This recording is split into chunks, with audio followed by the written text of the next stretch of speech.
1947, Charles Elwood Chuck Yeager became, at 24, the first pilot to travel faster than sound in level flight and ascent. In the years following World War II, the big idea of breaking the sound barrier was a secret goal of many in the US Air Force. The X-1 rocket-powered aircraft was launched from the belly of a specially modified B-29 bomber, and flight number 50 was the first one where the X-1 recorded supersonic flight at Mach 1.06 or 1,299 kilometers per hour. This was really a beautiful little airplane. It came along at the right time, and I think we got so tied up with the airplane, and we're so happy that we got the thing supersonic. 50 years after making history by becoming the first person to break the sound barrier, Chuck Yeager, in a reenactment of the flight that was heard around the world, flew a plane at the speed of sound again. Yeager, now an Air Force Brigadier General, was at the controls of a modern fighter instead of the orange X-1 rocket plane, nicknamed Glamorous Glennis after his wife, in which he became the first man to break the sound barrier.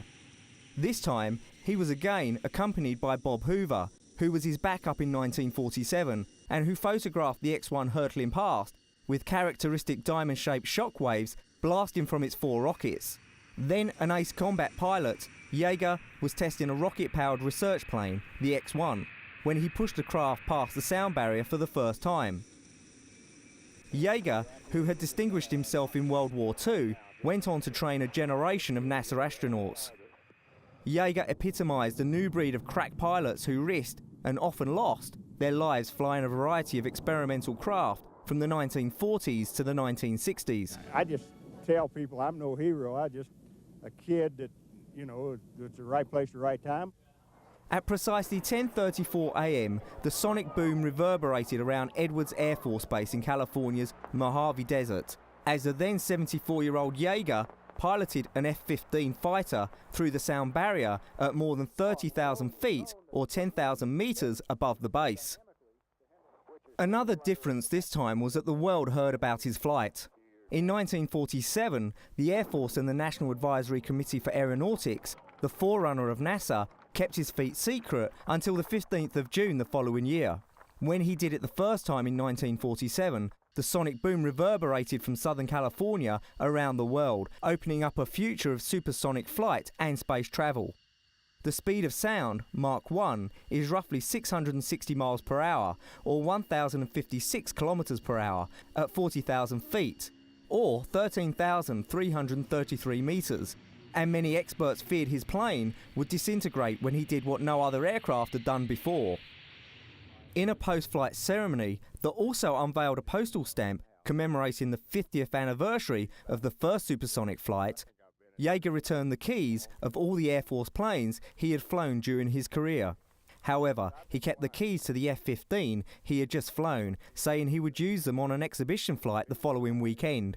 Yeager also thanked the Air Force, saying that, "What I am today, I owe to the Air Force." As part of the festivities commemorating the event, the United States Postal Service unveiled a stamp honouring the X-1's flight. You have to be dead 10 years before they'll name a stamp after you, but the X-1 is an airplane, so they're honouring the airplane. But if you look in the cockpit real close, you'll see my nose sticking out.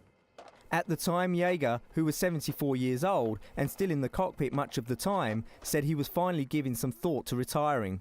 I have never stopped, but having done it for 55 years now, I figure it's interfering with my fishing, so I'm thinking about hanging it up. Yeager was one of a handful of pilots immortalised in Tom Wolfe's book, The Right Stuff. But unlike John Glenn, Gus Grissom and the others, Yeager did not go to join the exclusive club of America's astronauts. Instead, he chose to stay behind the controls of jet aircraft. Aircraft of the like that helped Charles Elwood Chuck Yeager achieve the big idea of supersonic flight.